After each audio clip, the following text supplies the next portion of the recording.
Davos 2026. Something big is happening. Are we seeing the beast system form?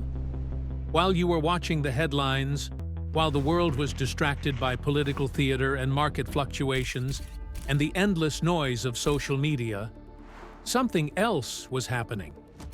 This was Davos 2026, the World Economic Forum's annual meeting, January 19th through the 23rd. And what happened there should capture the attention of anyone who takes Scripture seriously. The World Economic Forum's annual meeting in Davos, Switzerland, is not a government.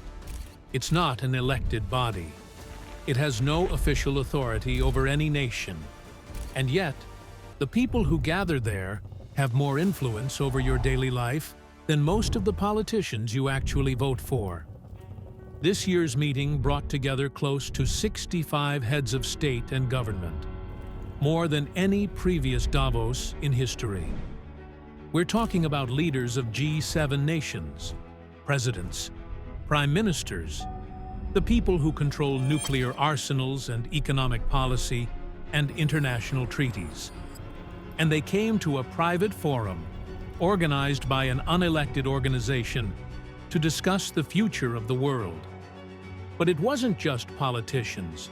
Over 850 CEOs and corporate chairmen attended.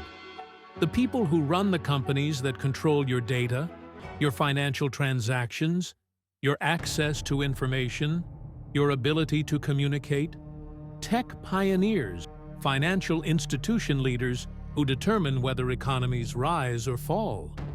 And what were they discussing? Here's where it gets interesting. And this connects directly to the commerce-focused warnings in Revelation that I'll explain in Scene 5. So they gather to talk about dialogue while the world rearms. They discuss cooperation while building surveillance systems. Now I need to show you something in Revelation 17 that would have been almost impossible to understand in any previous generation. Something that fits the modern world so precisely it should make every believer sit up and pay attention. In Revelation 17:12, John writes, "And the 10 horns which thou sawest are 10 kings, which have received no kingdom as yet, but receive power as kings 1 hour with the beast." Read that again slowly. 10 kings who have received no kingdom as yet. Rulers with power, but without traditional nations. Authority without territory. Influence without the normal structures of government that humanity has known throughout history. For centuries, that description puzzled scholars and theologians. How can you be a king without a kingdom? How can you exercise royal power without ruling a nation? In every previous era, power was tied to land. Kings ruled territories. Emperors controlled empires. Authority was geographic. If you wanted to know who held power, you looked at a map and found their borders. But something has fundamentally shifted in our generation. And when you understand what's happened, Revelation 17:12 suddenly makes perfect sense. Power no longer flows exclusively through nation-states. In fact, some would argue that nation-states are becoming less relevant by the year, not more. The real power in the 21st century flows through entities that transcend borders entirely. Corporations that operate in every country on Earth. Financial institutions that can crash economies with a single decision. Technology companies whose platforms reach more people than any government in history. And unelected organizations that coordinate policy across dozens of nations simultaneously. Think about the people who gathered at Davos 2026. And remember what I showed you in Scene 2 about who actually attends these meetings. There were CEOs there who command more economic resources than most countries. Apple, Microsoft, Amazon, these corporations have market capitalizations larger than the GDP of all but a handful of nations. The people who lead these companies don't govern territory, but they shape the daily lives of billions of human beings. They decide what information you see. They determine what products are available to you. They control the infrastructure of modern commerce. They are, in every meaningful sense, rulers, but rulers without kingdoms in the traditional sense. There were tech leaders there whose platforms reach more people than any government in human history. There were financial institution heads there who can move markets with a statement. Central bankers, investment fund managers, the people who control the flow of capital across the entire planet. When they speak, currencies rise and fall. When they act, economies boom or collapse. Their power is enormous, and it operates entirely outside the democratic process. And yes, there were heads of state, nearly 65 of them. But here's what Scripture reveals. And this is the warning we cannot ignore. Authority divorced from accountability is inherently corrupting. Power without boundaries tends toward control. And when rulers operate above and beyond the constraints that traditionally limited human authority, the result is not better governance. It's the concentration of power in fewer and fewer hands. And here's the pattern that should concern every believer, because it matches what Revelation describes with disturbing precision. Revelation 17 doesn't just mention kings without kingdoms. It says these kings receive power as kings 1 hour with the beast. 1 hour. Temporary authority. Power that is given for a season and then passes away. These are not permanent rulers establishing eternal dynasties. They are figures who rise rapidly, exercise enormous influence for a brief period, and then fade as new powers emerge. I am not saying that the CEOs at Davos are consciously serving the Antichrist. I'm not claiming that tech leaders are deliberately building the beast system. Most of these people probably believe they're making the world better. Most of them probably see themselves as responsible stewards of power who are using their influence for good. But Scripture warns us that systems can serve evil purposes regardless of the intentions of the individuals within them. The spiritual forces behind world systems don't require conscious cooperation. They work through pride, through the desire for control, through the human tendency to accumulate power and resist accountability. Good intentions don't prevent bad outcomes when the trajectory of the system itself is corrupt. So here's the question that should linger in your mind. And this connects directly to the warning about false peace in the next section. What happens when authority is completely divorced from accountability? What happens when the people making decisions about your future, about the economy you participate in, the information you access, the technology that shapes your daily life, don't answer to you, your community, or any nation you can vote in? That's not a future scenario. That's not speculation about what might happen someday. That's a description of the world we're living in right now. Kings without kingdoms, rulers without territories, power without accountability, authority that flows through systems rather than nations. Revelation described it 2,000 years ago, and we're watching it form before our eyes. The question isn't whether this pattern is emerging. Anyone paying attention can see it.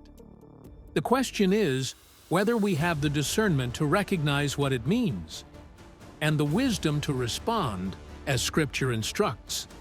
Now I need to show you something that happened at Davos 2026 that most people either missed entirely or didn't understand the significance of. Something that should capture the attention of anyone who has ever studied biblical prophecy. And here's why this matters so much. On January 22nd, 2026, in a ceremony on the sidelines of the World Economic Forum, something was created that has no modern precedent, and the language used to describe it should make every believer pay very close attention. President Donald Trump personally signed the founding charter of what he called the Board of Peace. Let me describe exactly what happened, because the details matter, and most news coverage glossed over elements that are prophetically significant. The ceremony was held in front of a select group of leaders. Reports vary, but somewhere between 17 and 21 countries were represented on stage. Trump signed the charter himself, holding up the document for cameras, while the small crowd offered what observers described as tepid applause. The event featured a gold-themed logo resembling the United Nations emblem, a world map surrounded by olive branches, but with distinct U.S.-centric design and gold accents. Critics immediately noted that it appeared designed to rival or even replace the UN. And Trump's own words about this new body should echo in the ears of anyone familiar with Scripture. He called it one of the most consequential bodies ever created. He said it would bring hope and dignity to the people of Gaza. He claimed it could address not just the Middle East, but global challenges and conflicts worldwide. And in a moment of remarkable candor, he stated that once fully formed, the Board of Peace could do pretty much whatever we want to do. But here's what's most significant, and this connects directly to a prophecy in Daniel that I need to show you. Trump announced that he would chair this board himself, and when asked about the duration of his leadership, he indicated openness to remaining chairman for life or beyond his presidential term. The charter reportedly allows replacement only through voluntary resignation or incapacity. A permanent chairman, a body designed to oversee peace, a coalition of nations signing on to participate, and a scope that extends far beyond any single conflict. Now let me tell you what this Board of Peace is actually designed to do, because the stated purpose aligns with something Scripture specifically warns about. The primary focus is overseeing post-ceasefire reconstruction in Gaza after the prolonged Israel-Hamas conflict. This includes demilitarization of Gaza, governance reform, and large-scale rebuilding.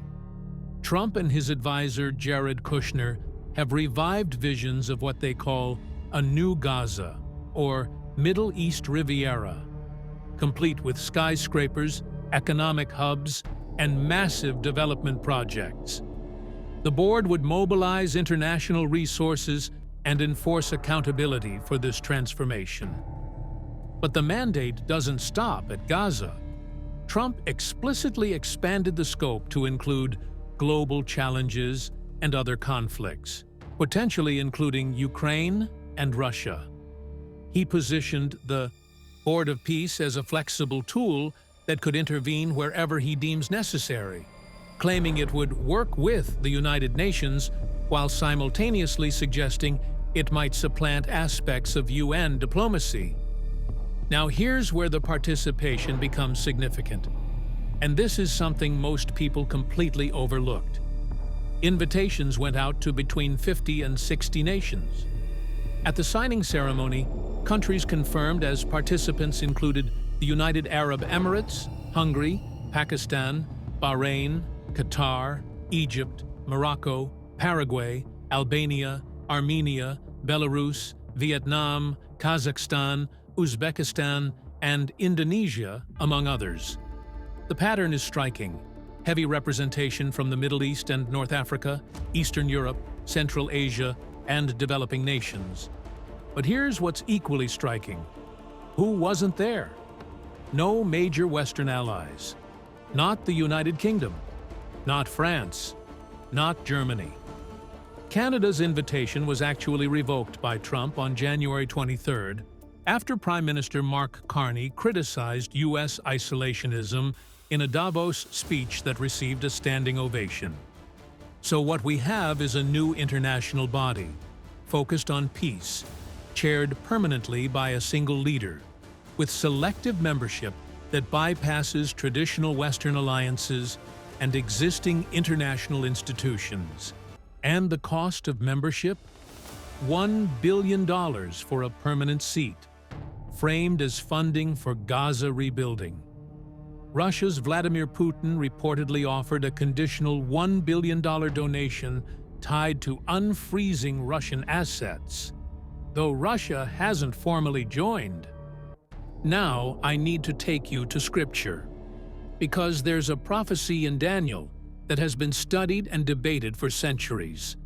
And what just happened at Davos fits the pattern in ways that should make every believer pay attention.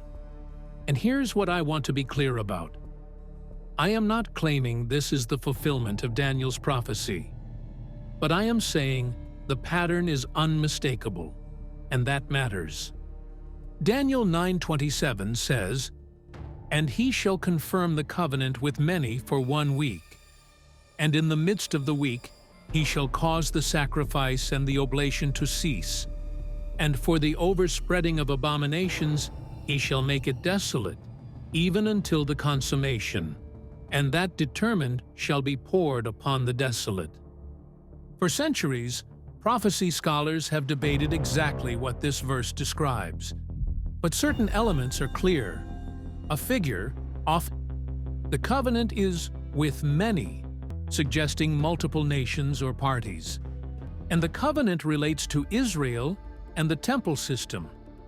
Now, I want to be extremely careful here, and this connects to scene 10, where I'll explain what this is and isn't. I am not saying Donald Trump is the Antichrist. I am not claiming that the Board of Peace is the covenant of Daniel 9:27. The conditions for that prophecy's fulfillment include events that have not yet occurred, including the rebuilding of the Jewish temple and the resumption of sacrifices. But here's what I am saying, and this is why every believer should be watching carefully.